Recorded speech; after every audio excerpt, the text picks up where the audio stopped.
All right, welcome everybody to a brand new episode of the Poker Player Podcast. Today with a guest.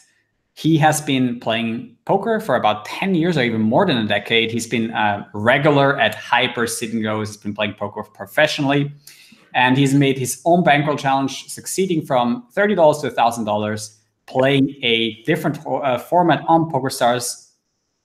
James Mackenzie, welcome to the Poker Player Podcast. How's it going, Andreas? Thanks for being on the podcast, man. And the first thing I want to ask you, when you started, when did you realize you actually could do poker for a living? How did you get into poker and how did you transfer to that? Well, is everyone ready for story time? Because it's quite long. I mean, the quick clips, maybe. Okay. It is quite an interesting one, to be fair. I'm going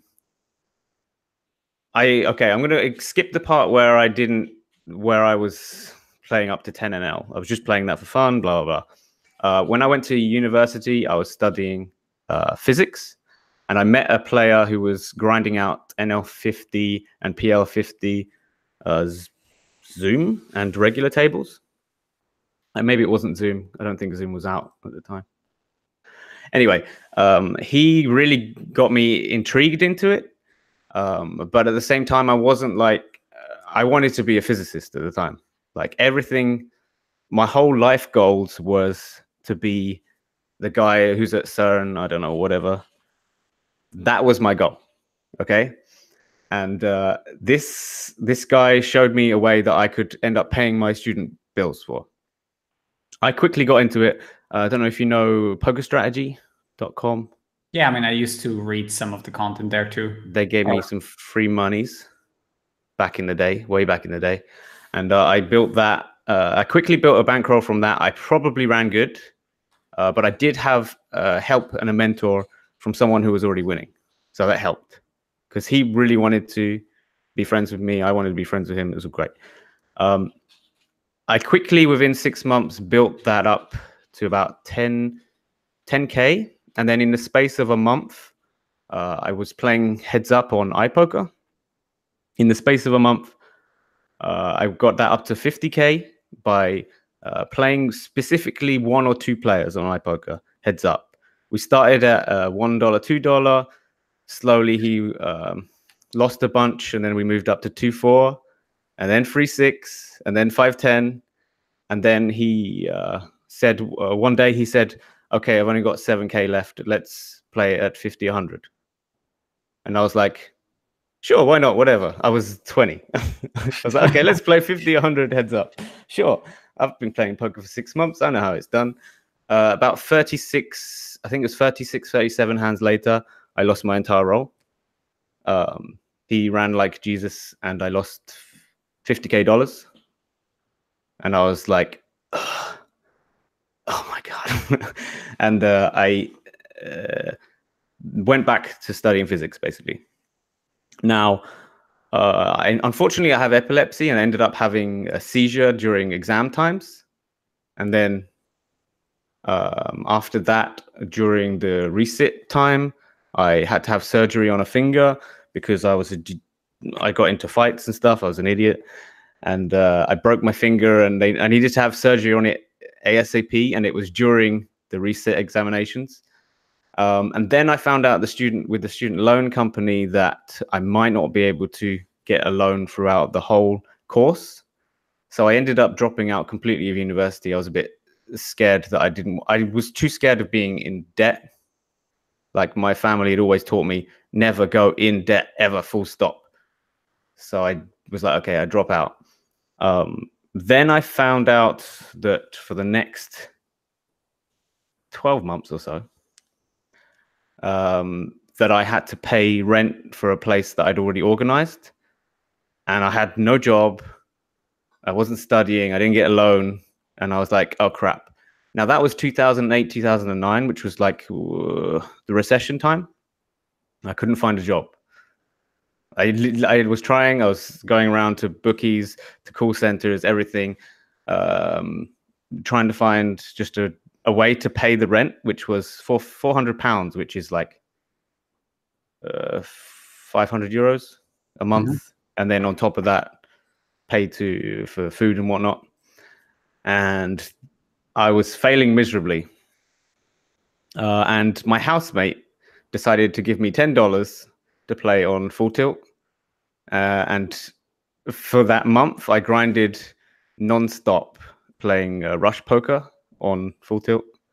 And I was just non-stop grinding. I got from 2NL up to 25NL, and then I had to cash all of it out, apart from about $15 to pay the rent. And I did that 4 months in a row. I just grinded the whole month, and then had to cash everything out. And then someone heard about me on because obviously my housemates are like, this guy's insane. He's always there on the computer mashing buttons. What the hell is it? Like, he's somehow paying the rent with this, even though he's not playing any stake. Like, they were for laughs playing higher stakes than me. They were playing 25 cent, 50 cent. But I was playing professionally for less money than them. And they were like, what the hell is that about? From that point, we got... someone heard about me who's a professional player in the city I was in, which is Brighton. And he was a heads-up cash player. And he offered me $4,000 staking, 50-50 split. Turns out he already had a horse as well, which was Patrick Leonard. I don't know if you know Patrick Leonard. Yeah, sure. Pats, yeah. Yeah, and we both were bouncing ideas off each other, learning heads-up cash. The very first month, I made like 10K, and then it was poker. Poker seemed like the only option for me, and then since then, that's how I got into poker. Basically, never look back. Yeah. And all these stories seem so much more interesting than mine. Like with all these fallbacks and not so standard getting into poker. I mean, a lot of degenerate stories, but I for sure enjoy them. I hope the audience does. And so welcome, guys, to the podcast. Who we got in there? We had Lucas. We got OP Poker. That was you maybe texting, or maybe someone from OP Poker. I think that's David. There. Okay. So welcome to the podcast, guys.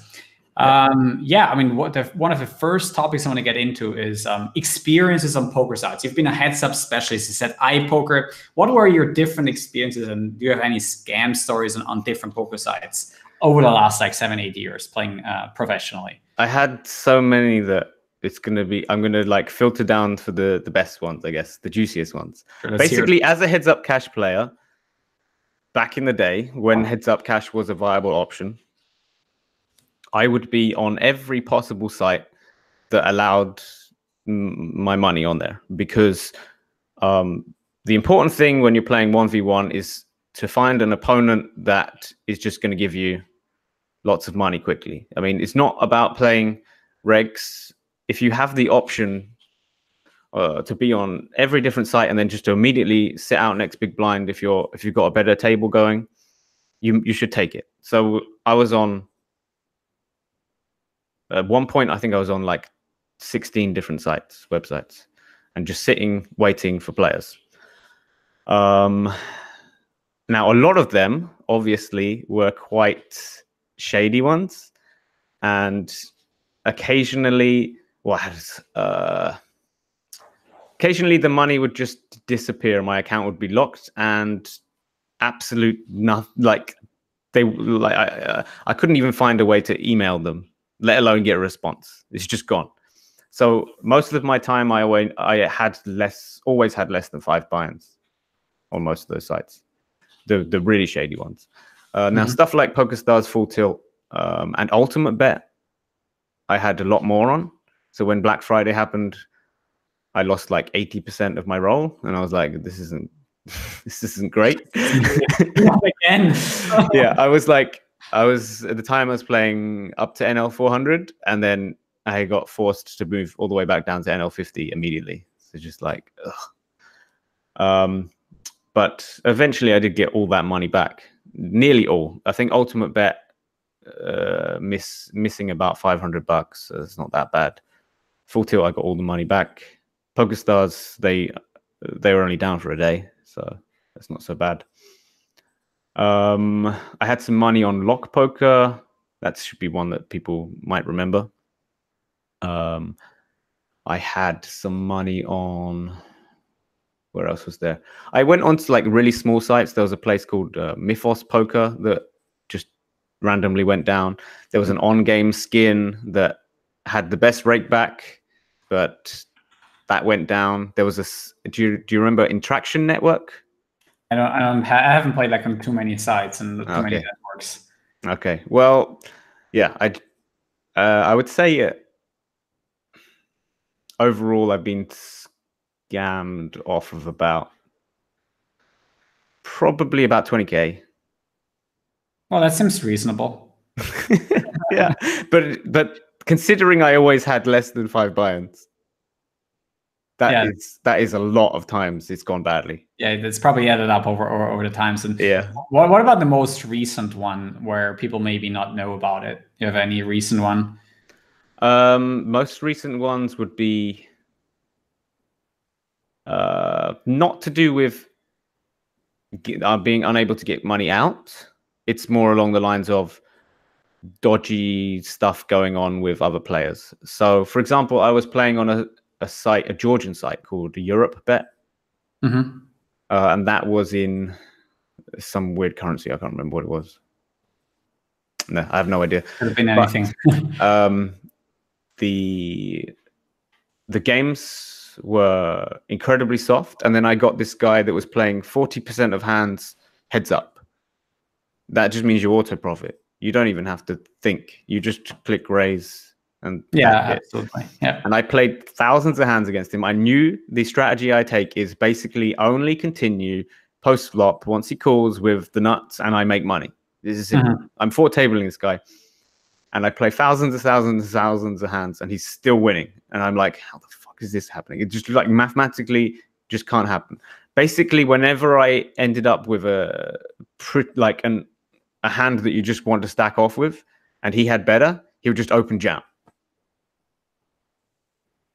That seems absolutely sick. Yeah. Yeah, and I was just like, it kept happening, and then there was one spot where I was like, okay, I had a really, really bad hand and bluffed, and he overshipped, and he's really tight, right? So he shouldn't really have many bluffs there. And I'm like, I feel like he can see my cards, so therefore I'm going to call. And I call, and I win this huge pot. And then I'm like, I'm done with this site. And, and then I had took ages to get the money out, like 6 months. But to be fair to them, I did get my money out, and I did actually make money on that site. So but it was dodgy as hell. There was another one called Mythos Poker that I think someone was able to see my whole cards, and that site as well. I was playing that while I was traveling in the US, and that site I actually made money on as well. But I'm pretty damn sure that one specific guy was able to see my exact whole cards, and I got money out of that.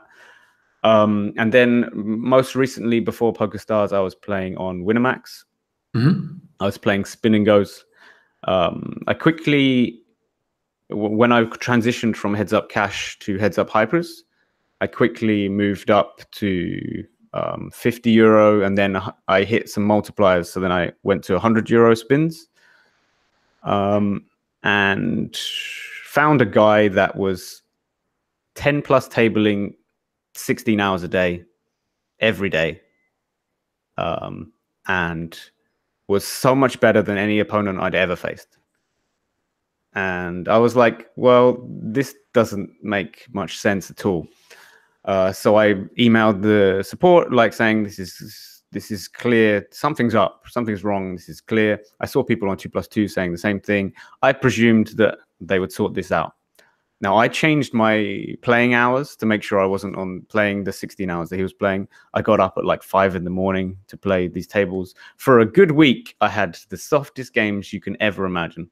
I had 2 recreational players on every table. It was amazing.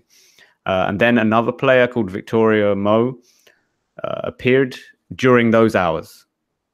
And they played exactly the same way as the other guy, and as many tables as the other guy. And then it was just, I was just basically forced out. There's no way. They were playing so very good that my chippy V went down to like 40, I think, which is I'm basically playing lottery tickets now. Like if I don't hit the break even with the rake. I mean, basically, if I don't hit the multipliers, then I'm just losing, which is just I can't deal with that. No way can I deal with that. So I ended up playing heads-up hypers on Winamax instead, where I didn't have any of those problems.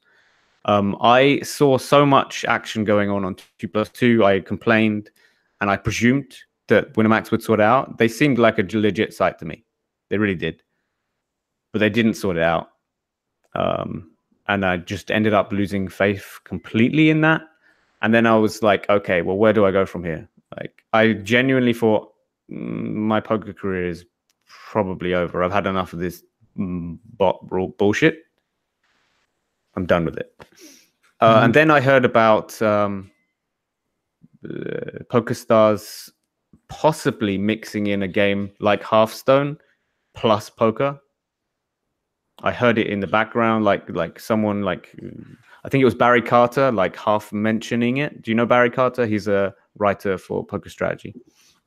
No, I haven't. He was like giving some like little teasers in his articles, and I got really interested in that. And then as soon as I heard anything about it, I jumped straight on that because I knew that if you're adding more and new concepts to the game, you're not going to have robots. By that point, I was completely scared about the botting situation. Why did you never? And there's a really interesting question here. Is this is all about adaption in poker? You're basically sure that now your main format, heads-up poker, is going to be infiltrated by bots, and that is about the time 2013 when Librados finally has taken over heads-up and has basically beaten the best in the world. Is that correct? I wasn't scared about bots in heads-up cash at all, but everyone else was, and the games died. So I just wasn't getting action at all. Okay, that was the problem. Yeah, and then a lot of the sites ended up having it so that there's King of the Hill tables. Do you know how King of the Hill works? No. There's a set amount of tables, and you have to beat the other regs to take them away, or you have to be more persistent than the other regs to take it away. I mean, yeah, that kind of Now it's a problem because you can only really take one site at a time. Like if you are playing mid stakes rather than high stakes, you're just always going to have at least someone trying at some point. And if you're having if you're trying to dominate two different sites, which is what you need to get the amount of action from recreationals. Sure. It's just not possible unless you found a team of players, and I didn't. It was just myself. So it was in the end more about the action and less about bots. Yeah, I was doing okay against the. Why didn't you get into? Why didn't you think about six max or like tournaments, or why did you never think about getting into those forms of poker? To be honest, my heart was like waning towards poker at that time. I was like, it's probably time to find something new. And now I was obviously going to struggle with that because I had zero experience with anything. I mean, I had a job once for 3 hours at a fish and chip shop, and I called it quits when I was 16. That if I write that on a CV, you're not going to get a decent job. So I was a little bit worried about that, but at the same time, for me, it was time to.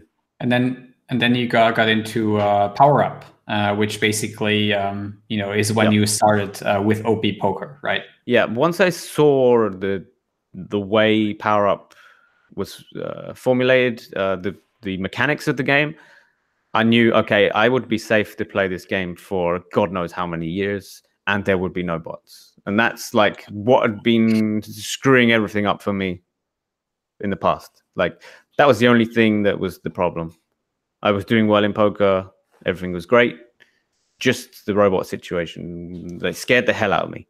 And with Power Up, the reason it's just, I cannot see a robot, an AI bot being able to deal with it is because there are so many variables that come out into play. And the fact that they said they would take out and introduce new powers every now and again.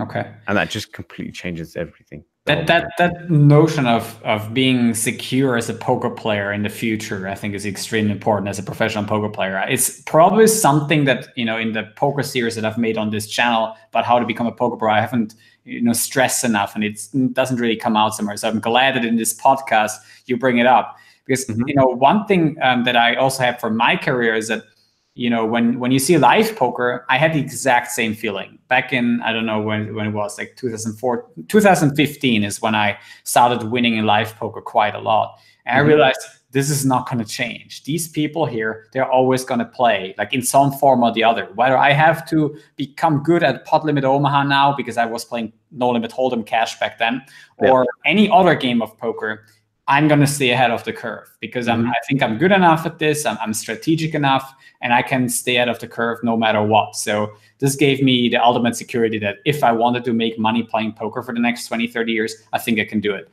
But yeah, if I was just an online player like you, I might have had the same, fear at some point, especially when you see like the Pot Limit Omaha games being super overraked and you think that the games are dying. Like when you look now at PokerStars and seeing like how PLO Zoom is really becoming smaller and smaller, and people at some point, some limits, PLO 200 and 500 are dying. You could think that this is the end, but it's not the end. Like poker, in some way or the other, especially live poker, will be there. So as long as you protect your bankroll, and I think that's really important, you're going to be fine. Yeah, I haven't had any bankroll issues. Just in case people are wondering from the beginning story, from that point, I wasn't stupid with my bankroll. I learned my lesson. I learned it very quickly. Yeah, the first time the heads up for rolls, you only do it once, maybe. And then you learn for it. I got my fingers burnt, and do you think he tricked you like 100%? Like he was just pretending he has 7K left or something? No, he had 7K left.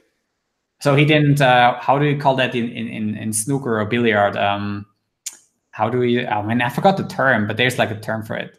To lure someone. Oh, snookered? No, not snookered. You just hustled.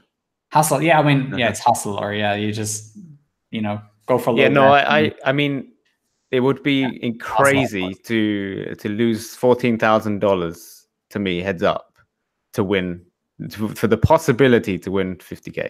It's just not. You get 3-1, man.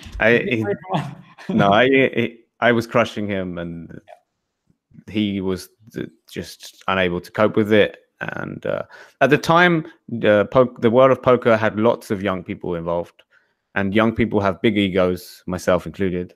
And stacks are going to fly. Yeah, I mean, 51. And they did. It's like losing 5 buy-ins. It's not much at all. Yeah. It only took me 36 hands. And I remember just sitting there going, oh, fuck. Oh, jeez. Because I had the money to pay all of the tuition fees. I wasn't looking at it as a profession at all.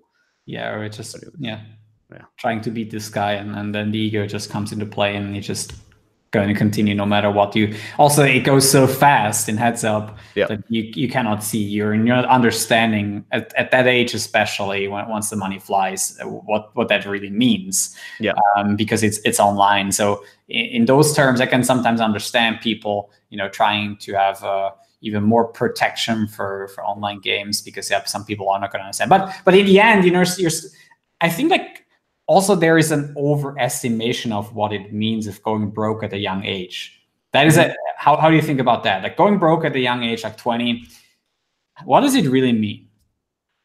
Well, I mean, it depends on your character, I guess. I mean, if it's all about poker and you're quite if you're a frugal person, you're not going to get in that spot anyway.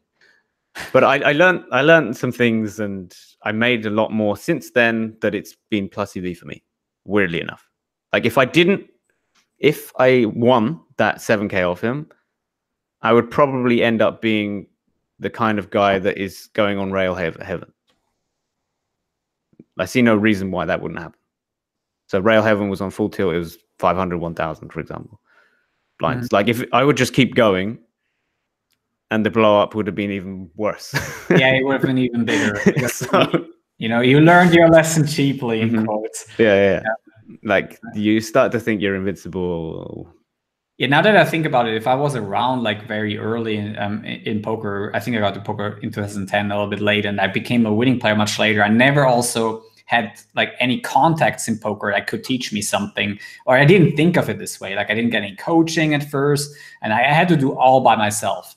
And I think if I got into that, the same thing could have happened to me for sure. Just thinking that I was too good and unstoppable, and just go on this insane streak of playing, and at some point falling on your head. So it's just what happened to so many players. Yeah.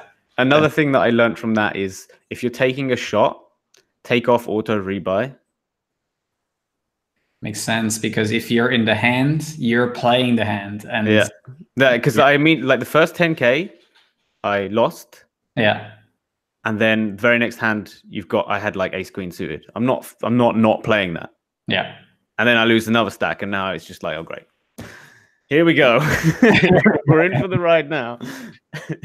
Yeah, that happens sometimes. You just get out the next hand, or when you're doing the same in 6-max, sometimes in taking a shot, it's also, well, but I have to play until the big blind, and then you're losing the next blind, and then you're the big blind, and you're like, damn. That can all happen when taking some shots. But like these days, I probably, like when I take shots, it's in live poker games, but I'm going to play until the big blind. So that I literally rebought another 2K or 4K in like for 5 hands or 4 hands. For like 2 hands. And I did like short stacking 20, 40, 80 PLO and like 25 big blinds. And I literally sat down with another 2 or 4K, which was, just 20 blinds. So I meshed in, and I was in the big blinds. So now seat open, because obviously it's a huge gamble. Like even though I've been playing with that sort of money in other games, but when you're playing 20, 40, 80, it is becoming a shot. And then, I want to still, I'm not going to give up like, I don't know, 30, 40 euros of EV for one hand. I'm just going to take a shot again. Yeah. And I mean, it's all in good means. But I mean, the point was basically to run it up like to a decent amount so I can cover the fish and everything, but didn't work out that time. Anyway, poker in the future, you seem to be someone who also not only maybe has been afraid of like some bots, but also think about a poker in the future and about power up and how that all is going to develop. What are your ideas about poker in the future? You have like one very specific one you told me about before when we talked. What is that about? So in my opinion, eventually someone, hopefully me, will take the important elements out of poker that drive the competitiveness, but also at the same time allow fun players to win in the short term. They take that into the popular formats such as shoot 'em ups, for example, Fortnite. Now, in my opinion, I think that's doable. So why it will happen? You just add in enough RNG elements and it will happen. Absolutely. I think like poker in itself as the game, like where there's no limit totem. Like no limit totem specifically is great because it's so simple. Everyone can learn the rules. And now what if we had the same elements from poker, or some of them, combine them in a way that more people would be willing to play?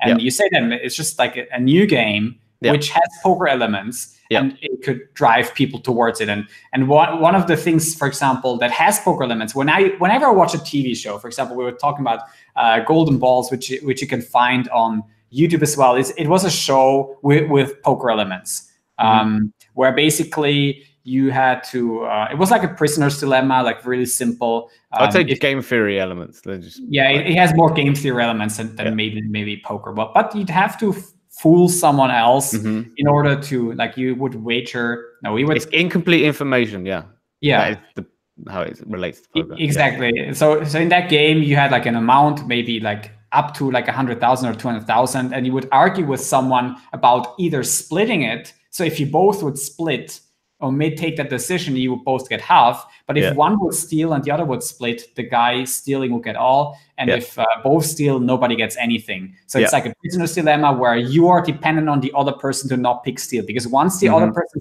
picks steal, you're not getting anything out of it. And that's a typical prisoner's dilemma. You have incomplete information. You don't know what the other person is going to do. And you have to sort of establish trust with the other person. And I think that game I actually dislike very strongly because in poker, I don't think you necessarily have to tell a lie or like trick someone. I think that's sort of a mainstream way of how to describe poker. I think you can just play poker and never have to do anything with that. But in that show, I felt like you have to sell yourself a little bit to the devil. I don't know how do you feel about that? I mean, if you put 2 GTO bots in there, they always pick steal. Yeah.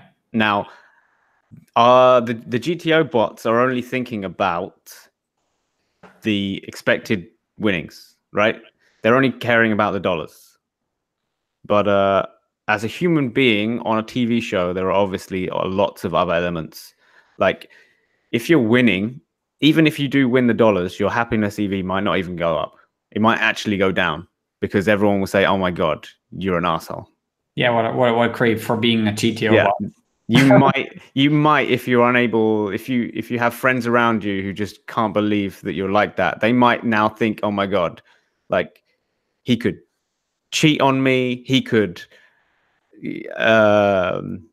what else?" I mean, like there's just so many ways that other people could take it as ridiculous. Like it could end up being that you're minus life EV. Yeah, so you're not could be massive. I totally agree. And you know, also when you look at the biggest winner on that show, you can really Google it, golden balls, and then type in those. See like a couple of videos. They don't take very long, but like the reactions of people, you can see really the emotions and how they judge someone for being for making a GTO play at that show. And it's literally you can just sit there and say steal. You would just click buttons. But then also you have to kind of sell the story and that, I'm going to split with you. I'm going to split with you. And you really have to literally lie to someone's face. And if like honesty is one of your core values, you cannot even participate in the show. Like for me, I mean, we came you can totally be honest. You can say, I'm picking steal. Yeah. Sorry, guy, but I'm picking steal. I'll give you 10%, but I'm picking steal. And if you pick steal, we get nothing. Yeah, you can do that. You can do that. And then it's also and it's also like some people are going to say fuck it, especially in the earlier runs, like fuck it, who are you to tell me that you're going to steal, you know?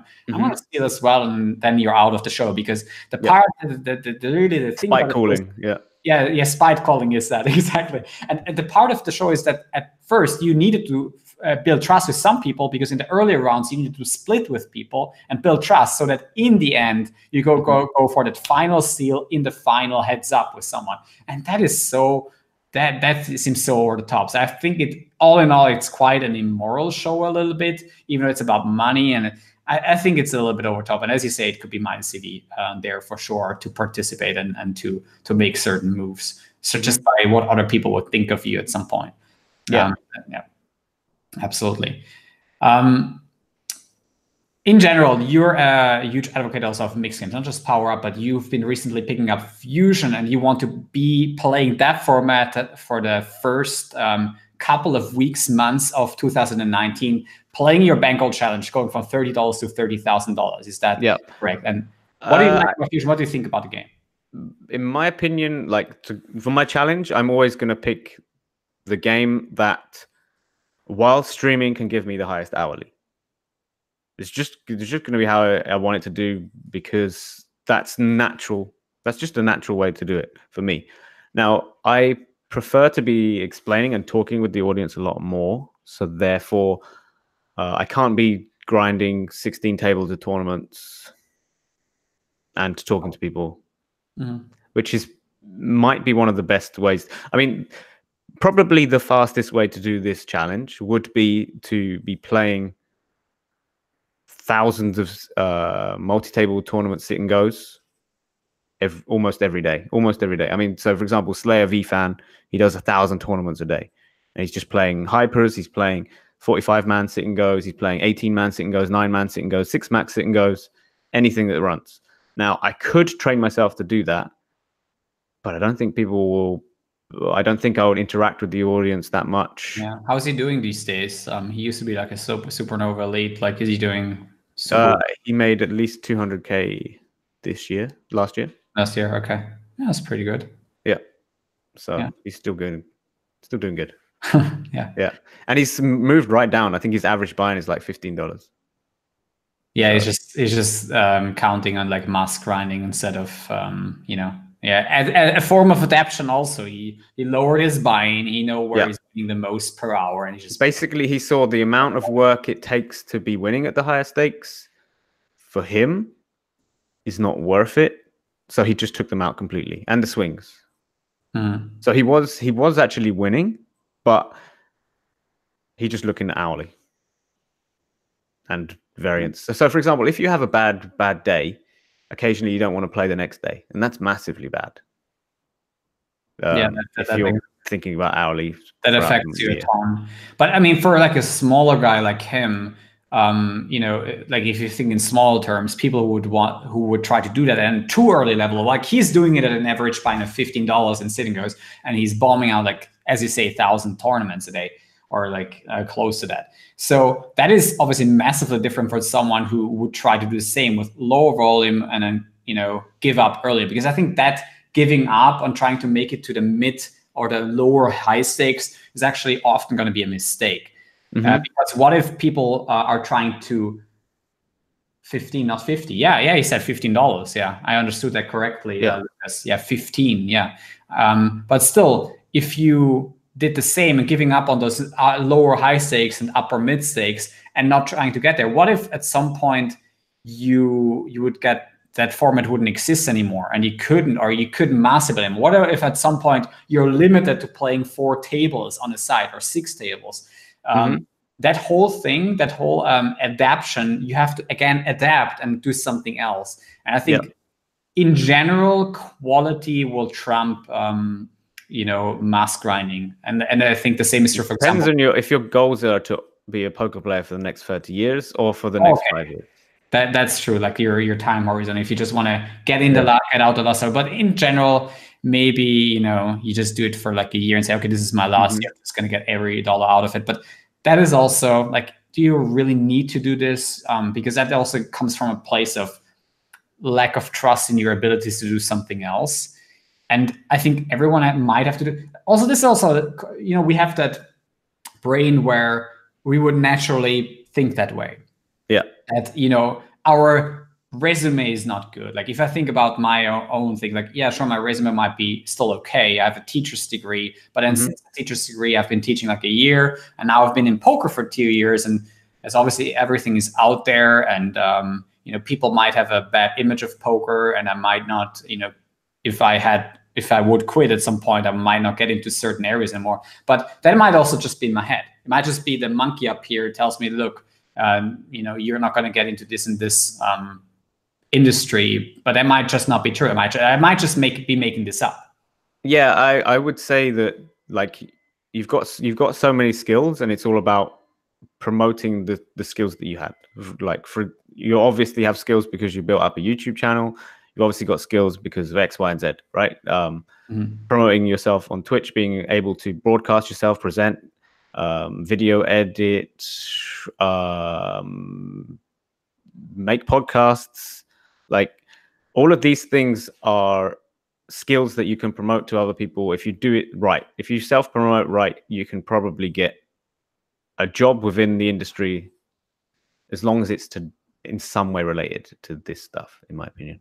Yeah, I think I completely agree. Like investing in yourself and your skill set, this is just what it takes. And in the end, you're going to find something you can be passionate about, but you have to obviously stay there. And obviously you have to have that, room where you have some money that it takes for you to buy time. Like money sometimes just buys time, and you're going to have some time, and you're going to have to be able to also be very minimalistic about life. And, sometimes living in just a 1-room apartment that's $200-300 a month somewhere, and just reducing yourself so it buys you time. And that's really something I learned about myself, that's what I could do. I could literally go to a place and I wouldn't feel bad about it, and just buy myself time, think what I could do with life, and that gives you a lot of confidence with what you're doing at the moment, and going on with it, and even having some risks around it. And I think that is very crucial in poker. Yeah, I get but back to Fusion. Mm-hmm. The equities run extremely close, and that is because to me Fusion is like PLO, where you would have 2 cards face down at first and then turn one up. Turn one up. Right? Yeah. And that's then exactly the average hand strength you would have in Fusion is actually much lower until the river, because you would play many more trashy hands. And that makes it probably the worst game that has been ever created in terms of raw equity edge. Probably. The one that you commentated on the other day probably beats it, trumps it. Short deck, bot limit Omaha. Oh yeah, I made like a video about short deck PLO. Yeah, that's worse. That probably.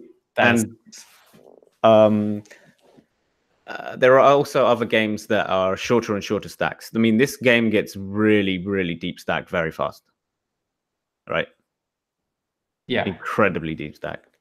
So therefore, the edges, even if the raw equity edges are now small, because you're both sitting 500 big blinds deep, the dollar edges are actually still bigger than in Hold'em, for example. Yeah, it absolutely could be. It depends on a table, and if it was capped, I agree with you. Yeah, it would be absolutely the worst. To my experience, like, it was a bit terrible when you play like too many 3-bet pots. I realized that I had to cut down on 3-betting a lot. Like, was at the beginning was 3-betting like 7%. Realizing that people would open also like 50-60%. Yeah. My strategy to start with was very position heavy. Like, okay, I want to play position, and I want nutted, like draws to nuts whenever I possibly can.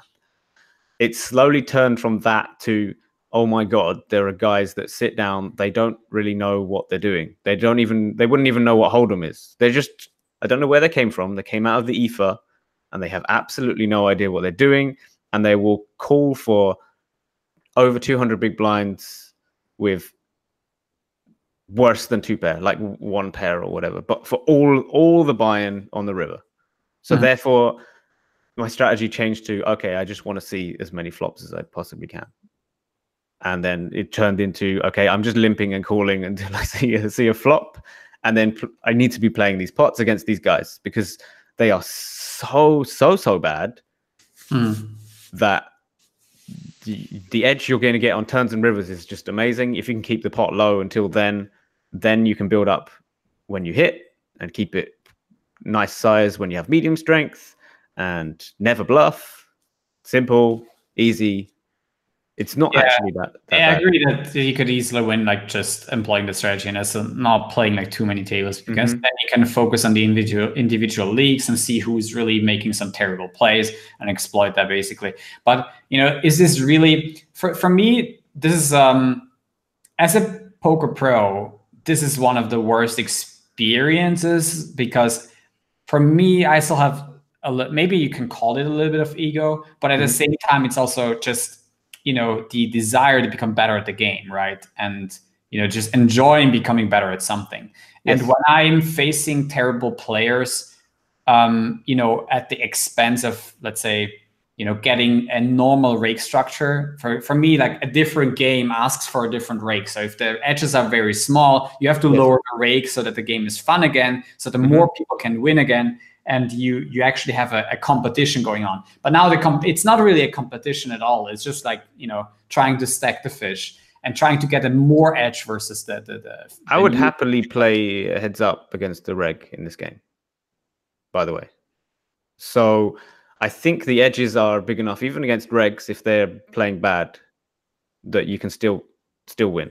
In my opinion, so for example, heads up cash games, I used to play on sites that was 10% rake, capped at $7. It was called Dollaro Network. Just completely ridiculously insane. But I had some even regs that were so bad.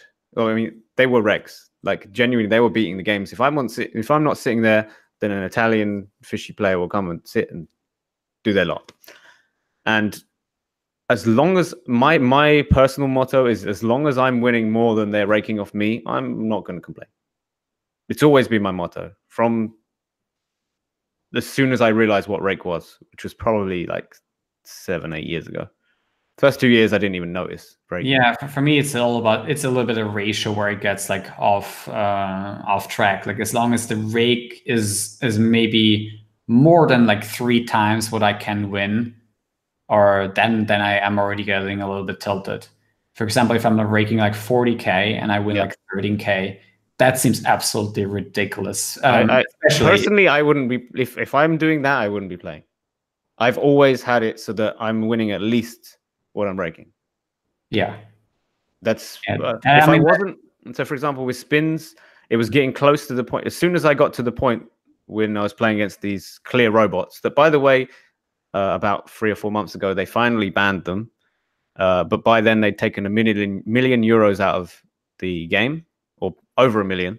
And then my compensation was 400 euros. Like, get the fuck out. That's terrible. Yeah, I mean, it was a big joke on PokerStars with the PLO bots. Like some people, I didn't get even refunded $1. I didn't get refunded $1, even though I think I played some PLO 100, and those were like all over the place. And I think I at least was dealt some hand versus these guys. Maybe not too many, but they just under refunded people like I'll buy a lot, and they also took like 1.5 million out of the PLO industry. I mean, the problem is, like, once they've cashed out, then what do? They file a lawsuit? I don't know. I don't have a clue what's going on. The problem for me with Jlhmac was that it was clear for a whole year. Now, I don't know with PokerStars, but I'm pretty sure it wasn't 100% clear for that long. No, probably not. Like PokerStars with like bot fighting, that's something they are not like super terrible at. Like at least they do something at some point. From my experience, they've been the best at that. So, for example, with Power Up, there would been a few people that tried to collude. They lasted a day before they got taken off. It's just brilliant. Yeah, that's pretty good. So, yeah, I mean, I got close to the point because I was playing against these guys that were clearly robots on Jlhmac. I got rid of how do I put it? I was winning less than I was raking, and for me, that's the moment to switch off. I don't want to be giving the poker site more than I'm getting back. You know, more than I'm getting back. That's my personal thing. Okay. If it ever comes to that point where I'm raking them more, this is my personal belief, I wouldn't play anymore. That's sick. You should try the great game of Pot Limit Omaha. Well, that's probably the main reason why I'm not playing. Yeah, I mean, because the PLO is a great game, but yeah, I mean, the rake in that game is obviously quite massive, and I think much less than 0.5% of players actually making more than they're raking. Yeah, I mean, it's all down to the players. I mean, if you're not happy with it, my personal preference is, okay, kick up a stink and then not play it. Just stop playing. Like, go to something else. If everyone does that, they have to change it because they're not making as much anymore.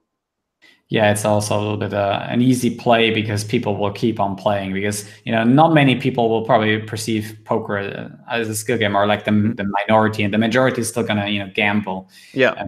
And, that's really something dangerous. I think for the future of poker, for me, it's really important that poker gets promoted not as a form of gambling. And I think a lot of companies such as PokerStars and also all these other sites, they do a very great job at promoting poker as gambling only, or they push it at least in that direction. I'm on their side, not on your side, for sure. I want it to be promoted as gambling. Because of attracting people, right? That can be one reason. But at the same time, yeah, I mean, not just as a pure skill game. Like, don't get me wrong. Like, I don't think that, you know, they should like advocate as like, yeah, this is pure skill game, but not. Maybe they can promote it as gambling, but not treat it as that only, because like the whole industry changes that have been made. For example, the spin and go introduction, which can be a part of it. I'm not like the same as saying, okay, these don't have a place in poker. They certainly do, but Yeah. you know, I really love spin and goes, by the way. okay. I think it's an amazing addition. I mean, I don't know. I have never made friends with the spins, but maybe I could if they were also having some lower They've rate. got PLO spins. That is worse. Maybe try them out. I have tried them, but like imagine PLO spins, like your chippy V has to be the same, but your equity.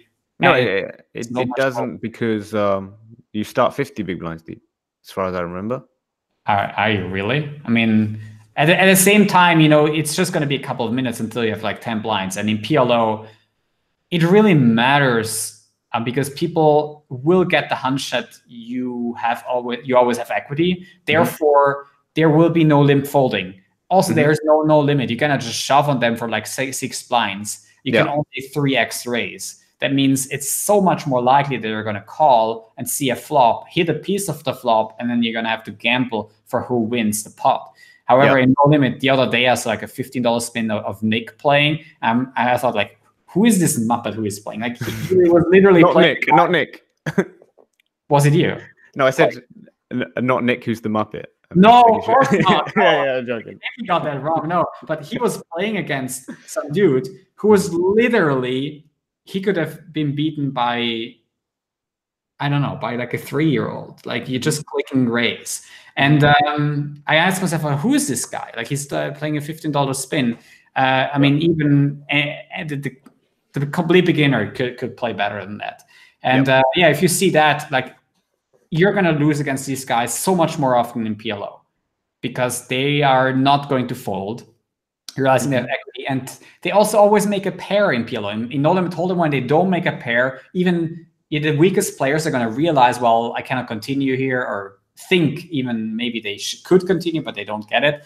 And then they're just going to fold. In PLO, they make a pair, and then, okay, let's roll. And then they always have equity because of the game and how it's set up. Well, in my opinion, if I was playing PLO spins, first off, I would employ a different strategy where you don't pay rake once the game has started. So now you've got chips. So therefore, you can limp tons. Yeah, you can keep the stack to pot ratios really nice. And then as soon as you've got like a nut draw or something decent, really good equity, you can control the pot so much better than they can. So much better. Like, they will just click. Mobile players always click the minimum bet button. It's hilarious. It's just like, what the hell are you doing? They're missing on so much value. It's insane. So basically, all you do is play small ball and then whack the pot button when you're ahead. And I think that those games are beatable for more than the rake. I haven't tried it, but I think they are. It would really surprise me if they were. I mean, I could try it out. I was the same with spins. I was like more when that came out. I meant really that the amount you're raking, you're winning that on top. Not that you're just beating the rake. For me, just beating. No. I meant so let's say the $15 ones Omaha spins is like 6% rake, right? It's I think 6 to 8 as well. I couldn't. I mean, I would have to see it, but like 5% for me would really be the max that I would play. Okay, well, I think it's about 6% rake. Now, I'm pretty sure that I could have an ROI of greater than 6% in that game if I studied. Yeah, and that is the important thing for me. As long as I'm doing that, I don't care. Yeah, that could be fun. I mean, if that works out, but I think it will be super hard. I mean, but I could test it. And then the question is also, now how many games can you play? Because you cannot play as many games at the same time because it's still PLO. How much can you automatize? Yeah. Yeah, exactly. You'd have to play lots of tables, and then it's also a question of buying. I think at like a higher buying, you get like reasonable people or like semi-reasonable people. Well, as soon as there's what is hilarious to me is there's $500 spins and 1K spins for Hold'em. Now, they've got some of the best players in the world at that stack depth playing them, and nearly every game is free regs. I would be very surprised if any of them were winning. But what they're doing is basically seeing who's going to last longest. Once someone gives up, now they've got an absolute goldmine. Right? The king of it happened with heads up hypers as well. Now, weirdly enough, having the higher rake means that would happen more quickly. So, for example, on Winamax, I was able to win the King of the Hill tables so much faster than on, for example, America's Card Room, which I do not promote. Get the fuck out. That's a horrible site. Anyway, it was so much easier to take the tables and have all the fishy players and have a better hourly because the rake was higher. I'm not kidding you. Wait. Are we getting into the more rake is better? No. Be careful. No. But like, it's a weird back to front situation specifically for when you're playing very short-handed games, because it pushes the second best reg out very, very fast. If you like, if I'm so what happened with the heads up hypers, I was playing a mix from 50 euros up to 200 euros games, and obviously when I moved there, everyone had all of the pecking order was sorted. That's that. So I had to play against these people. They would all sit me. I would end up having 6 tables with 3 different regs, all playing at once. And as long as I'm winning, as long as I'm losing 1 to 2% ROI, I was okay with it, because that means that they are losing the rake, which was 4.5% ROI. It's 4.5% plus the extra 2% that I was taking off of them. So they're going to be losing so many per game that they have to give up. Otherwise, they're additional 2% versus them. But here's the thing. And on ACR, it didn't happen like that. The rake was very low, and therefore it just meant that they were happy to play me on 6 tables, each of them playing 2 tables, because now I'm cut out. There is no way that I can get in these games, because they just played 2 tables, and then the 3rd table they sit. Yeah, so you're basically saying in the King of the Hill scenario that you described, you can edge out people by increasing the rake, and sometimes I'm done with that, by the way. I'm not going to do that again. Yeah. But at the same time, is that really the point of poker? That like regs, it just can't be. Like, if poker is all about regs battling each other, edging each other out, so that the other reg cannot play anymore, just to be then in order to play the recreational player and then make all the money off them, so that the other reg wouldn't be around anymore. Like, and then also, if some regs are really clever, they actually wouldn't play. Realize when a fish is playing a couple of games, just observe the games if that's possible, and then jump in once that game is running, so that you can actually get around. The problem is there's a rematch feature. Okay, that is if there's a rematch feature, that is obviously quite good for the guy who is at the top. Yeah.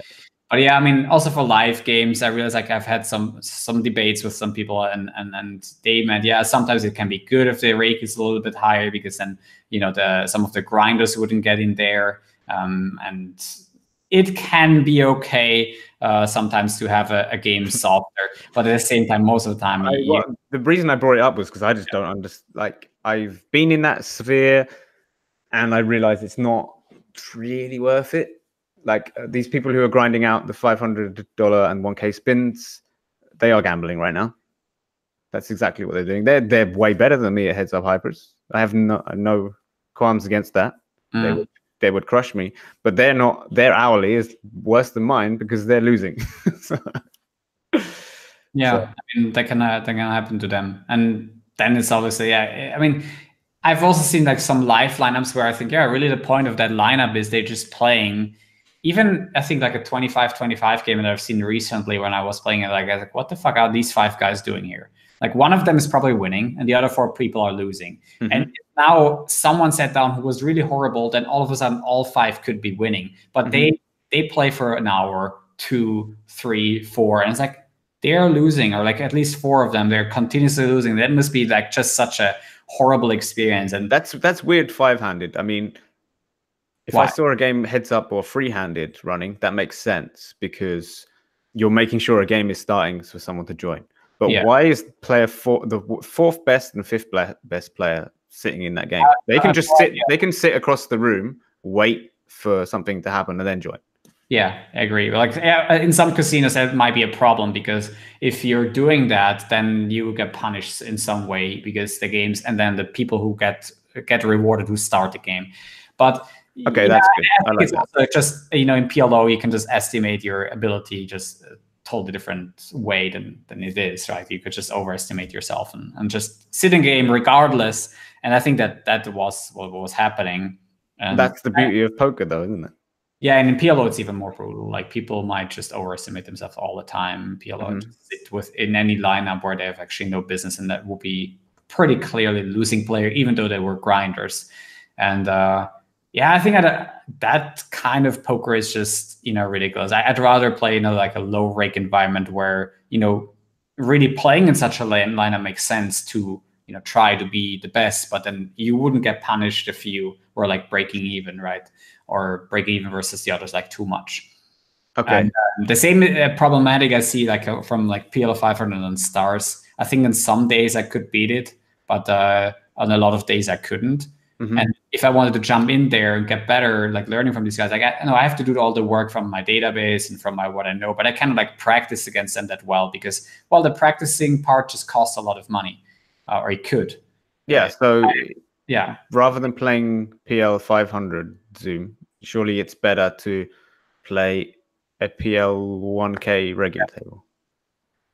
Well, or that, yeah, taking shots there. But even there, sometimes, yeah, maybe at the regular speed tables you have to see more and games select more and see who's playing and whatnot. But no, I mean, like if you don't normally play that game and you sit down on PL 1K, the table will fill up very quickly.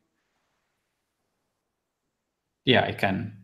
And therefore, you're getting a few hundred hands against all the good regs. Yeah, for sure. Regular speed table game selecting can help you a lot, and then it's always a bit of question of who. Sometimes it's also about seed scripts, and I don't use any of that sorts, and other people might have a huge edge on me there because they're just going to be auto seeded so much faster when certain players are there. And the multi-side thing, you have to obviously go on other sides and not just stars. And I'm doing my best to basically game select now because I think it's going to be the biggest thing in 2019 online, just to game select a lot. Look at your skill set and look. I mean, I'm game selecting, but I'm just picking the newer formats because, for example, with PLO, I'm too far. I feel like I'm too far behind. I just can't be asked to go in the lab for 3-4 months to get to the same level as a mid-stake grinder. Yeah, I mean, whereas I could just play, for example, Fusion, and when I have the money to play, I can play mid-stake. I'm pretty sure. In fact, I wouldn't be too surprised if I was able to beat the 510 when it runs, for example, because the strategy built around these new games is completely new. It's all a new playing field. I mean, I watched BenCB playing. I have a lot of respect for him in MTTs, for example. But when he recorded himself playing Fusion for the first time, he sat down. He openly admitted he doesn't know what he's doing, but he's trying to do that thought process of breaking down the theory of this game. But he was still horrendous. And he's like someone I respect as someone who can break down a game and analyze it and quickly adapt. And I think that I could do it better than him. So therefore, you jump into the game. That is a very critical thing. I think that's a very critical thought that you picked up right there. If you can see a person in the industry who you respect a lot doing something that you could do better, then it makes a lot of sense to you go after it. I completely agree. I think that's a very good advanced thought. And everyone has respect. I don't know anyone who has no respect for BenCB. Like, seriously. Yeah, he's got the results to back it up. His courses are like, it was highly respectable. Yeah, sold out like thousands of times. Yeah, probably over the last couple of years. So yeah, but in Fusion everything gets different with being actually a PLO game, and he's obviously a No Limit Hold'em player, not a PLO player, so he's going to not look at it from that perspective. To be fair, I saw Jay Nandez playing, and I also thought, what the hell is this guy doing? Now, I'm not going to Really? say. Shots fired. Yeah, no, serious. I'm not going to say that I've got enough experience to that means much. But in my opinion, there was the hands that he was showing. I was like, he clearly, like, there were spots where he had a nice, simple bluff catcher and a heads up spot, and he turned it into a bluff where I thought that everything better than his hand is going to call. And I mean, was yeah, just when like, you look at what the heck? specifically, heads up, you're probably, with your heads up background, you're going to see a lot. Like probably the combination of a PLO expert and a heads up expert will be optimal. I think, Jlhmac probably also hasn't, like, he has played a bunch of heads up in PLO as well. So I think, yeah. Yeah, but it's just the fact that, for example, a PLO player in Fusion is going to over bluff when they have the nut flush blocker, or they have pair blockers to straights. They're just going to over bluff it way more often because straights and flushes happen less often because people are not playing double suited hands, right? Yeah, you have They're not playing rundowns. Yeah, you have to be so much more selective with your bluffs. At the same time, though, that when you look at heads up PLO players, they should be actually aware of that. Yeah, heads up. I think heads up PLO players will be for right now for Fusion. They're going to be the crushers. Yeah. Maybe you should ask Fabian Suepax to play it because he's a heads up PLO specialist. He would certainly do good. And I see that some of the other players, what was his name? Philimonias or someone. He's always playing. I used to play heads up cash against him. Yeah. To learn because he was really good. Do you think I think he was beating me for the best sure. right now? Top 10, I guess. I'm well out of touch with power rankings for heads up cash nowadays because it's dead. From my point of view, it's dead.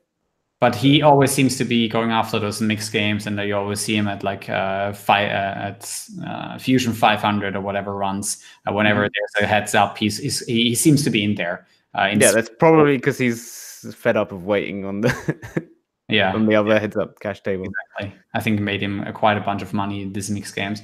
Yeah, I mean, looking forward to the next game coming out. I hope at some point there's going to be a game in there where the rake is obviously always going to be the same, like because PokerStars is not going to give a shit about like how to rake the game properly. But maybe there's going to be a game where they come up with where it's more 2-card based and where edges actually are, similarly big. Or Showtime is a perfect example of that, in my opinion. Showtime was, that was actually pretty great. When you think back of the Showtime, just had a good of history added to it, and it was basically Stud elements. Yeah, some elements from Stub. Yeah, it's almost like Studum. I would call it Studum, to be honest, because you're just getting so much extra information. The blockers become so much different. Also, that's another game that I would be less scared about bots. Way less scared. Because I don't know if you know how most solvers are working. Well, I have some idea, but like to prepare a strategy for it, for example, from pre-flop, it takes sometimes some calculations take literally weeks to run. Now, if you're taking some cards out of this situation, you're making so many unique spots that you can't really. You can solve the hand once it's played, but you can't solve the hand before it's played because it just adds an order of magnitude every time. Yeah, a human being will be better able to implement what's out there, the card removal from a human being, knowing some good Nolan Totem strategy, implementing the stud element is always going to be still better as like a weirdly programmed bot for that. Yeah, so I agree. But like Showtime didn't prove to be that exciting to a lot of players. But now that I remember it, that was probably the best format in terms of edges to be gained, because also the element of seeing what your opponent folds against you was excellent for that, for sure. I would not be surprised if high stakes, it could, if in my opinion, if I was the controlling PokerStars, I would bring that out as a high stakes tournament format online, because a lot of the criticism that people are getting, specifically not really on PokerStars, but in general, the whole high nosebleed community right now. For example, I think Doug Polk just recently had one where there are obviously so many people sharing percentages that they're gonna do some soft plays. Now, if you do soft plays and you see it on Showtime, everyone's gonna see the soft play, because as soon as you fold, everyone sees your cards. Seems pretty hilarious. So very, very, very quickly, these people that are soft playing will get banned, and then you get good games. Now, that's how I would use Showtime. That's a great idea. Like high stakes tournaments with like Showtime element. It wouldn't work in live games because it's too fast. People will turn the hands over, and you have to remember. So all these memorization geniuses, they would be like, I'm okay with memorization, but I think it wouldn't be that fun to the recreationals, which is a problem. Absolutely, they would. Whereas online, they're already having the fun of playing a high stakes tournament. They also can see the cards really easily. They don't have to memorize them. They can see them. And yeah, that's how I would use that format. In general, those games, I wish they implemented them as tournaments and as a reasonable buy-in, something like $100 above. Like that would be great, because as a cash game, they're sometimes bad, and as a tournament, they would sometimes be really great to implement. Like Showtime, I think as a tournament would have been pretty cool to see what people would be folding as well, with different blind levels. That would have been somewhat exciting. Yeah, that would be really interesting. Yeah. I think that these new games are really, really good spots to, if you're, let's say you had, for example, I'm doing the challenge to go to 30K.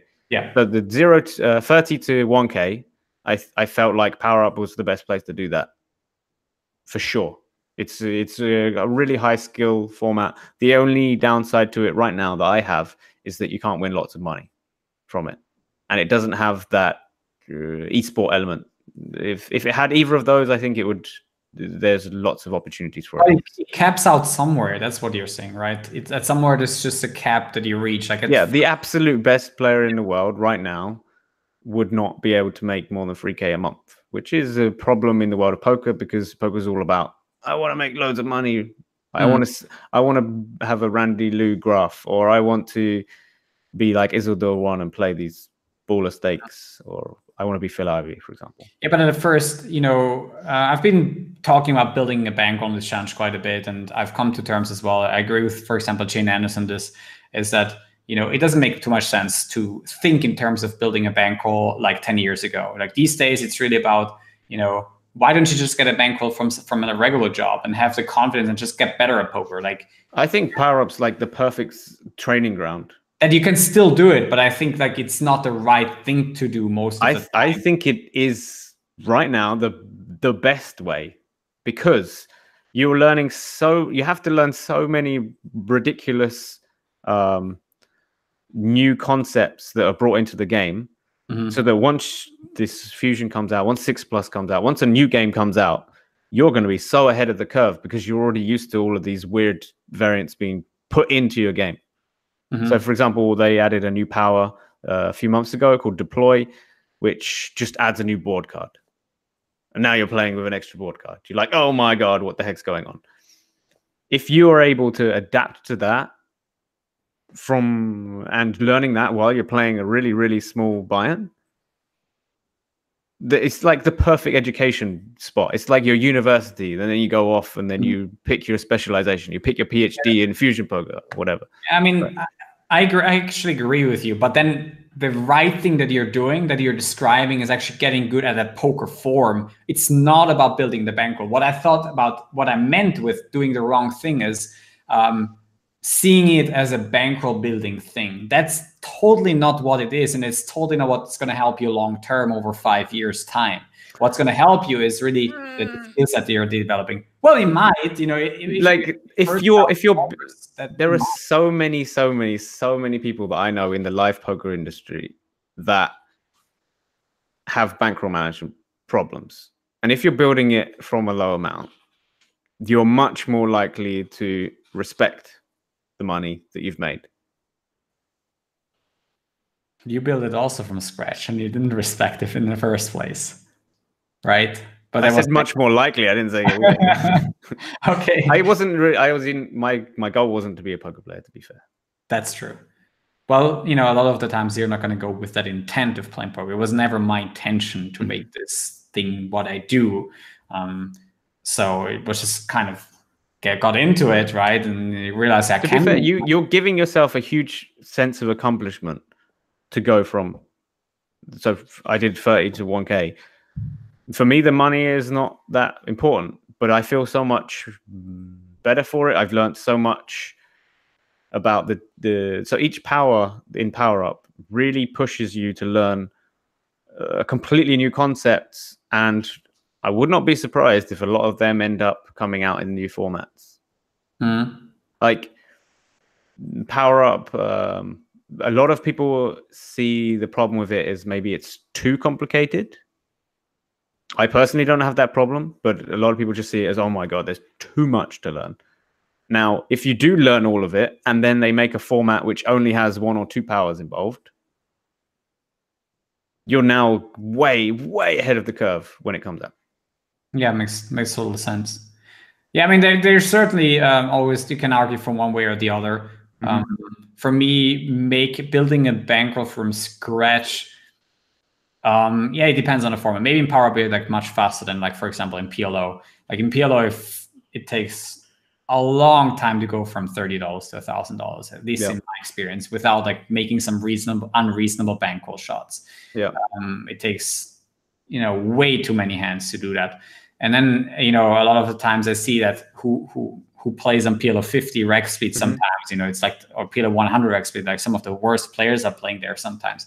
So I think, like, yeah, you could beat them being like a PLO 10 winner. You could even beat those guys, but you don't have the bankroll for it. So that feels like really limiting. You don't have the bankroll for a poker format. What kind of bankroll would you require to for PLO, in your opinion, to start making about $10 an hour? What kind of limit would you need to be playing as not the best reg in the limit, but like a decent winning player on the limit? It's hard. PLO 25. Okay, see, for Power Up, you only need $1, and you can make that. You can play $1 Power Ups and make that an hourly. Yeah, it's insane. Yeah, you don't even need $20 to start from that. If you're good enough, you're good to go. There are so many people in our forum, our Discord, that there's a guy called Fernando. He's a Brazilian guy.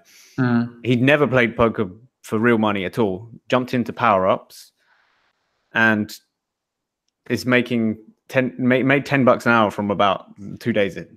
It's just that is quite great. I mean, when you can make that from from 0 to 10 an hour, that obviously is a great accomplishment. I feel bad for Johan. Sorry, for a lot of, you can't play Power Up. My country, and some of that is banned. Yeah, I wouldn't be surprised. Like the legislation they had to push through for Power Up. Like I heard some stories about different countries not allowing certain things, but the fact that they've pushed through Power Up means that they can much more easily get through things like Fusion, like Unfold, like just things that bring new mechanics to the game, which is cool. I really like that.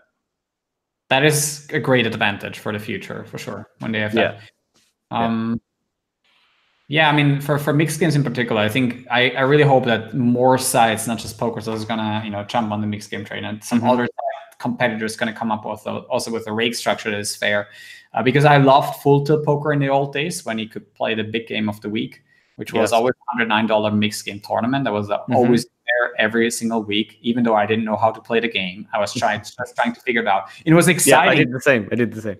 Yeah, that was one of the most exciting times in poker. The full tilt poker days, 2013-14. Every week you'd have that new game, and then you have this 25 game format running, and you would not know like 8 of the games. That was super fun. I wish those days came back in any form someday in the future, because that would interest me a lot. Now on Stars, sure, there's going to be the occasional horrors and the occasional 8 game, and maybe a Badoogie tournament you can play. But even in the series, I think a lot of these mixed game tournaments, they fall short. There's not always going to be deuce to 7 single draw running, for instance. And I like the single draw deuce to 7 much more than the triple draw format. For instance, I like the no limit big bet games and mixed a little bit more. I tried out deuce to 7 because people on the chat were like, "You got to do it," and then I failed miserably. So everyone got to watch that. But it's always nice for your ego to get absolutely crushed. I'm normally good at taking apart a game and being okay when I sit down. That was one that was just totally. What was your biggest struggle with like deuce to 7? What did you feel like you didn't get? I'm good at it, but like, yeah. What point were you feeling like owned or crushed? Maybe it was just variance, but just as like when someone pots, you need to be right 33% of the time. Yeah. I had absolutely no idea what is he meant to be bluffing there? Is he just pure bluffing? I'm trying to figure out what kind of. Well, in deuce to 7, the way you do it in single draw, like in single draw, you would usually go with like the top card. Mm-hmm. Top card, for example, if you have like an 8 draw or 9 draw, especially like the 8 draw, if you get that top card, you could never win. Mm-hmm. And that's like the randomizer that you would use for pot size bet. So you would have 3 outs. Like let's say you have ace, 8, 7, 4 deuce, and you draw 1, and you get that 8. These are actually 3 outcomes out of all the cards that you could have been getting, and you're gonna bluff them pot size. Now, for that pot size bluff, you also need like an appropriate amount of value bets, which would be naturally 6 outs. So you're gonna go 2, 4, 7, 8. So you need to take the 3s and the 5s. These are already 8 outs. You could have hit. Yeah. Could have hit, and then you just pot them as well. And you already. So do you do coaching for deuce to 7?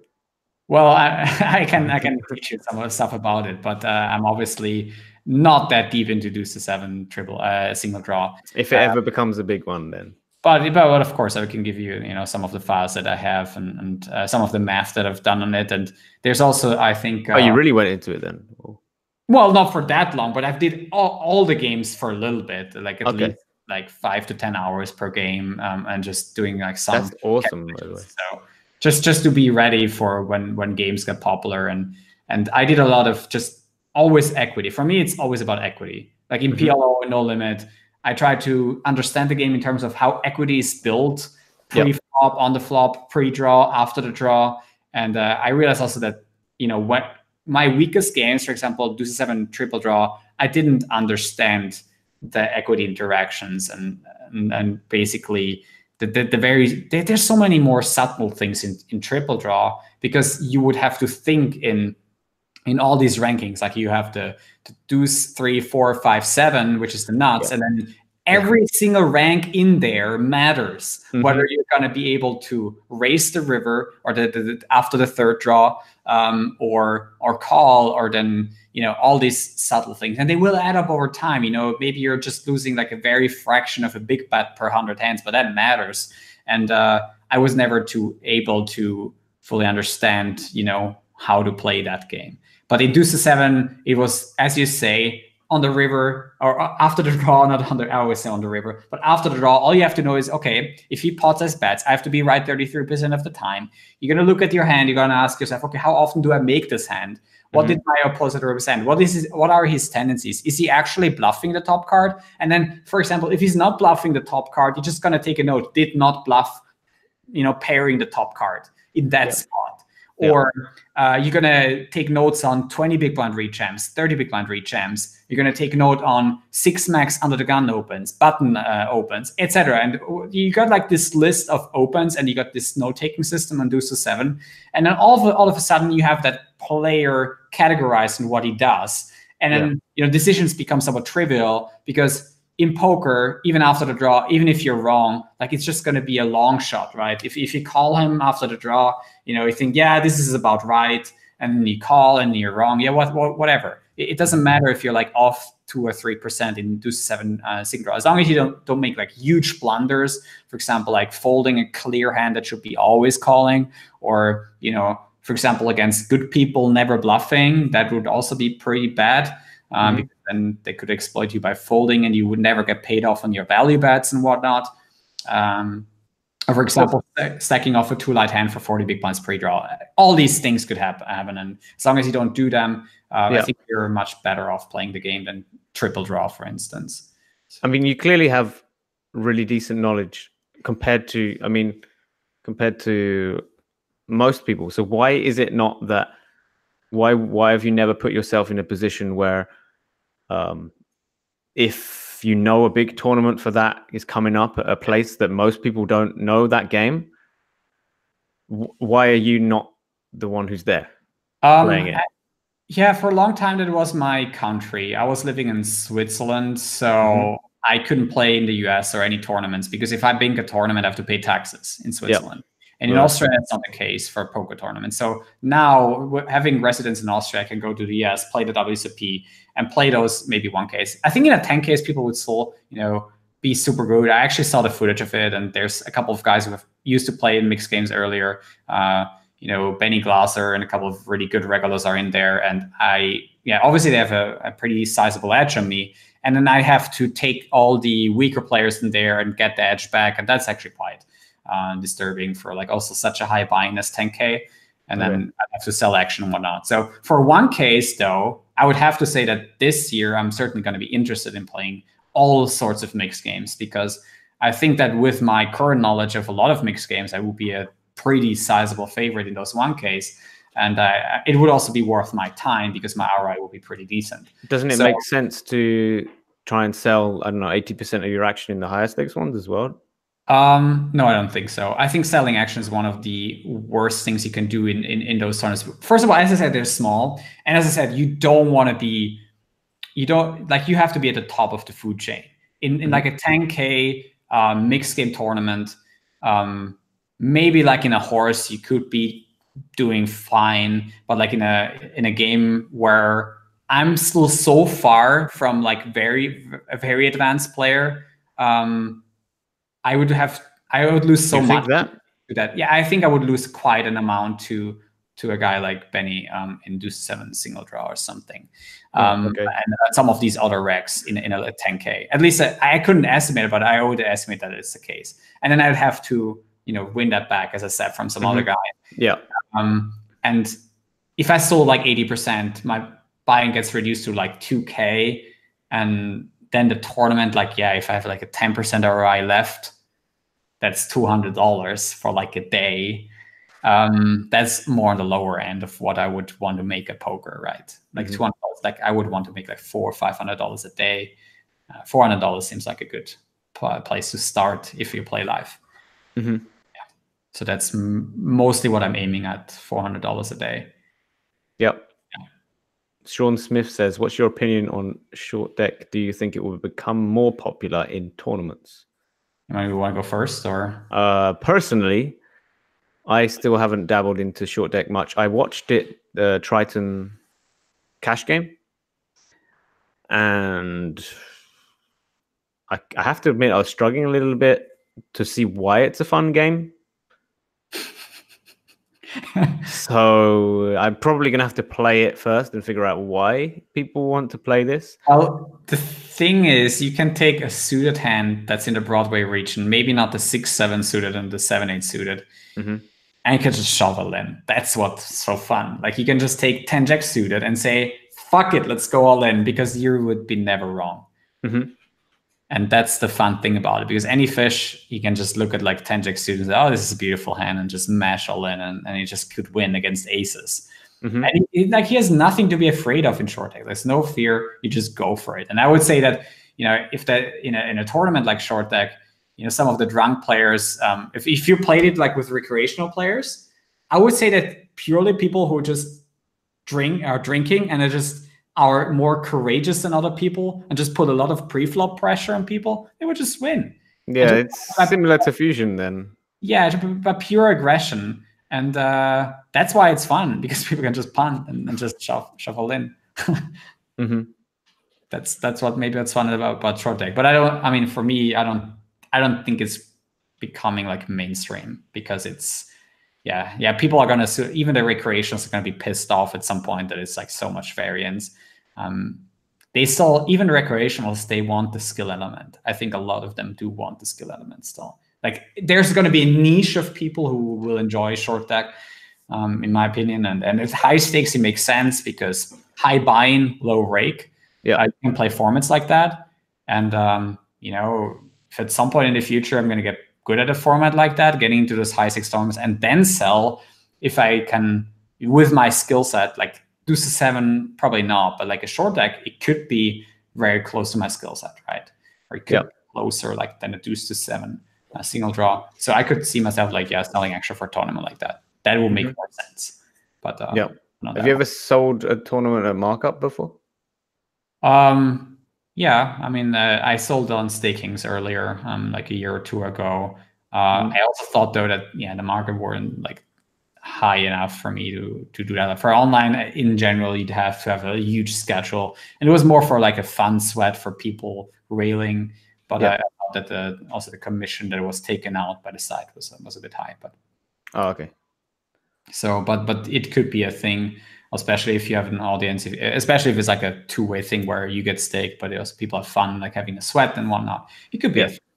But there's always a legislation thing as well. Like if you're selling, and at some point, like countries would regulate the staking things, because let's be honest, like poker staking is non-regulated all over the world, and at some point, people could catch on to that and make it maybe.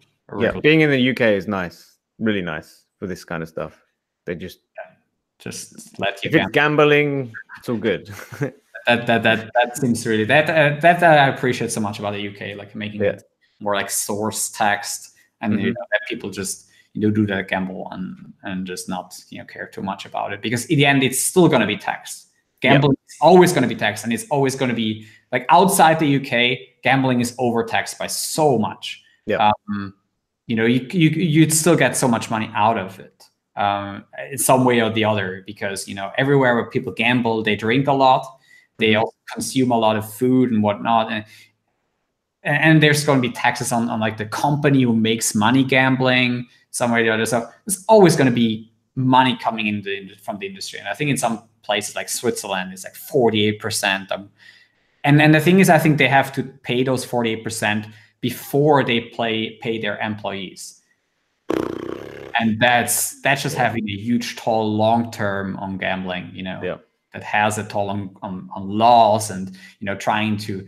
They obviously have this Swiss gambling law. I don't know if you've seen me post it on social, but what happened is that they're within 6 months, Swiss people will be gone from PokerStars, and all other sites, because it's going to be a ring fence model where you can only play on a Swiss site, and it's going to be it. And that's happened to so many countries. I feel like that's like a slow death of poker in some areas, online at least, and in live poker it will continue because it's different.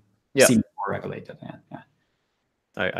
I can see that as well. All right, we're already 1 hour in. I was just going to ask you a couple of more questions. Who do you look fire? Let's do it. Yeah, that's a quick fire. Who do you look up to inside and outside the poker world? Inside the poker world, okay. I used to look up to Ike Haxton. Quickly for the audience, why has that stopped? He said nasty things about Power Up, so lost my respect. Okay. No, I still respect him. It's just sweeping statements can be very damaging if you are someone who's really well respected in the industry. I think sweeping statements are the definition of Donald Trump, and I think it's bad for the world. So, yeah. Other than that, Randy Liu was always someone I aspired in the poker industry. Why is that case? Nananoku, right? Yeah, because I've never been a mass grinder, and I just admired the fact that he was just day in, day out able to sustain playing. He played really good. Like he had a good win rate as well as playing lots. Like it's just he was 24 tabling 6 max and winning it over 4 BB. It's just amazing. I could never even imagine being able to do that. Outside the poker industry, I haven't thought about it. I can't. No, not thought about it. Stephen Fry. I don't know if you know who Stephen Fry is. Stephen Fry doesn't ring a bell. Okay, he's like a part comedian, part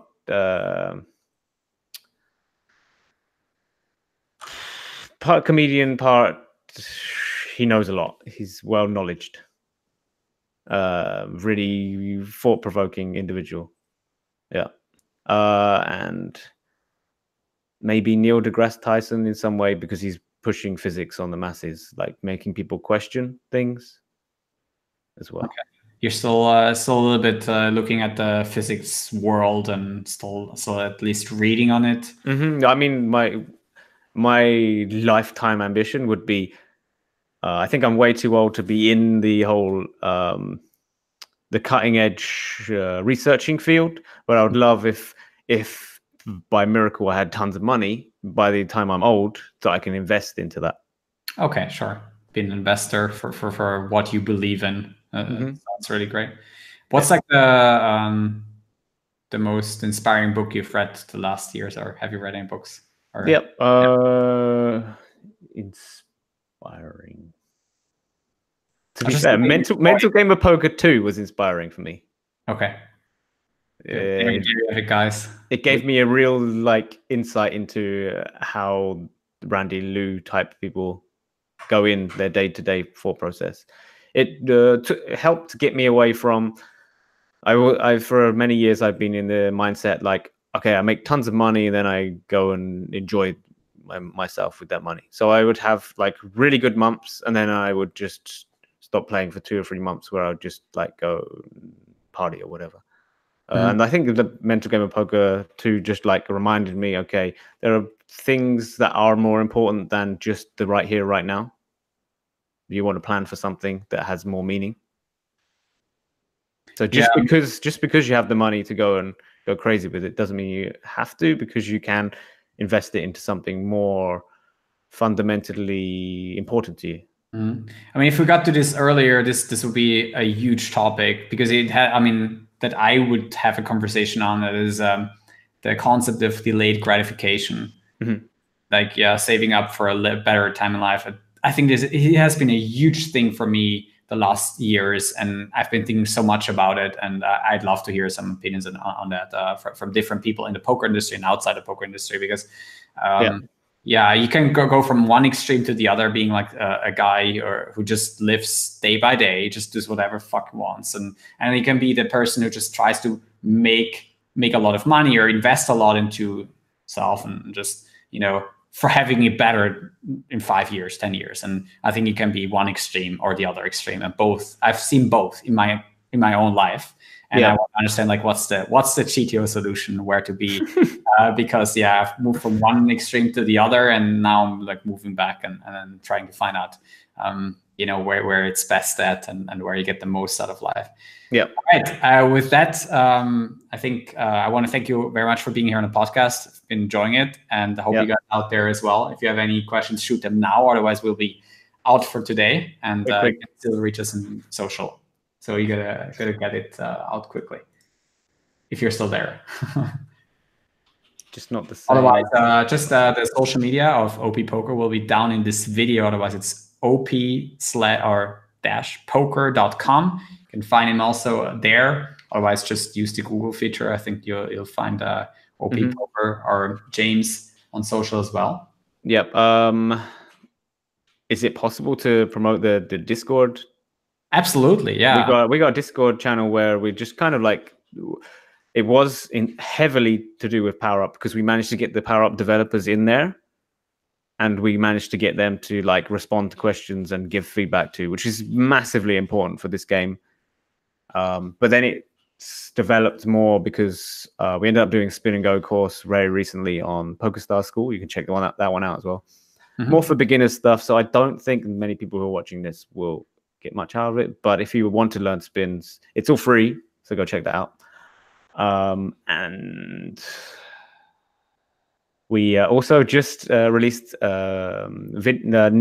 Nick is traveling to the Bahamas, and he's doing a vlog of that. So if you want to check that out, it's just been the first part, getting ready for it, has been released. So if you want to check out some vlog action and nice camera angles and shots and stuff like that, definitely pick that one out.